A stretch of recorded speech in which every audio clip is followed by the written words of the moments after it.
سرکار تاج الشریعہ رحمۃ اللہ تعالی علیہ اپنی حیات طیبہ کے آخری سال کے اندر جب دہلی ہاسپٹل کے اندر ایڈمٹ تھے اور جب آئی سی یو میں آپ ایڈمٹ تھے، اس وقت انسان جو ہے وہ نماز کا خیال آنا تو بہت دور کی بات ہے، دنیا مافیا سے بھی خبر ہو جاتا ہے۔ اللہ اکبر۔ حضور تاج الشریعہ رحمۃ اللہ تعالی نے وہاں پہ پہنچنے کے بعد بھی اگر سب سے زیادہ کسی بات کی فکر کی تو اس بات کی فکر کی میری نماز نہیں قضا ہونا چاہیے۔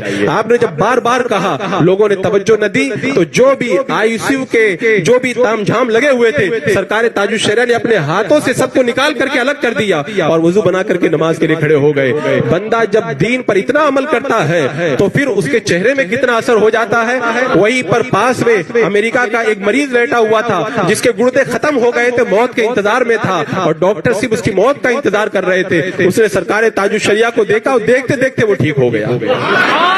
وہ اپنی ماں سے کہنے لگا کہ یہ بزرگ کون ہے اور اپنے رب سے کتنا پیار کرتے ہیں، ان کو دیکھتا ہوں تو مجھے اپنے اندر انرجی محسوس ہوتی ہے۔ جب یہ اس حالت کے اندر اپنے رب کو یاد کرتے ہیں اور ان کو زندگی کا اتنا شعور حاصل ہے تو پھر میں کیوں موت کا انتظار کروں، مجھے بھی جو ہے وہ رب شفا عطا فرمائے گا۔ پھر لوگوں نے دیکھا، ڈاکٹر نے جس کو جواب دے دیا تھا وہ شفا یاب ہو کر کے لوٹا۔ لوگ کہتے ہیں کہ وہ ڈاکٹر کے علاج کی وجہ سے شفا یاب ہوتا، میں کہتا ہوں نہیں، یہ سرکار تاج الشریعہ رحمۃ اللہ تعالی علیہ کے چہرے کا اثر تھا۔ جنہوں نے اس چہرے کو دیکھ لیا وہ کیا سے کیا بن گیا۔ کتنے لوگوں کو ہم نے دیکھا ہے سرکار تاج الشریعہ کو صرف دیکھ کر کے شرابی تھے، شراب سے توبہ کر لی، جواری تھے، جوا سے توبہ کر لی، بلکہ اتنے بڑے بگڑے ہوئے لوگ جنہیں تقریریں نہ سدھار سکی، کانفرنسیں جن کی زندگی نہ بدل سکی، بڑے بڑے علماء کے وعظ جنہیں صحیح نہ کر سکے، سرکار تاج الشریعہ کو ایک بار دیکھا تو کہنے لگے ہاں آج زندگی کے اندر پہلی بار اللہ نے کسی کا چہرہ دیکھنے کا موقع دیا ہے۔ وہیں پہ توبہ کی اور زندگی کی سارے گناہوں سے توبہ کر کے اللہ کی بارگاہ میں آ گئے۔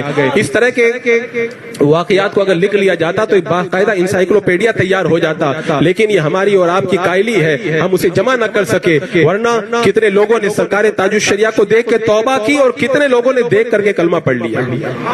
فیضان حضور تاج الشریعہ آپ میں جتنے لوگ موجود ہیں جنہوں نے دیکھا ہے، آپ بقسم بتائیں کیا سرکار تاج الشریعہ کو دیکھ کر کے خدا کی طرف دل کھینچتا ہوا نظر نہیں آتا تھا؟ میں اپنی بات بتاتا ہوں، جب سرکار تشریف لاتے تھے حضور تاج الشریعہ ممبئی کی سرزمین پر، ہم ملاقات کے لیے جاتے تھے تو جا کر کے بیٹھتے تھے تو ایسا لگتا تھا جیسے آسمان سے چاند کا ٹکڑا زمین پہ اتر آیا ہے۔ جب تک دیکھتے تھے تب تک دیکھتے تھے اور جب دیکھ کر کے باہر نکلتے تھے تو ایسا لگتا تھا جیسے روڈ پر بھی سرکار تاج الشریعہ ہی نظر آ رہے ہیں، اور پھر وہ جلوہ دل کے اندر ایسا اثر کرتا تھا۔ اللہ اکبر۔ میں تو کہتا ہوں سرکار تاج الشریعہ کو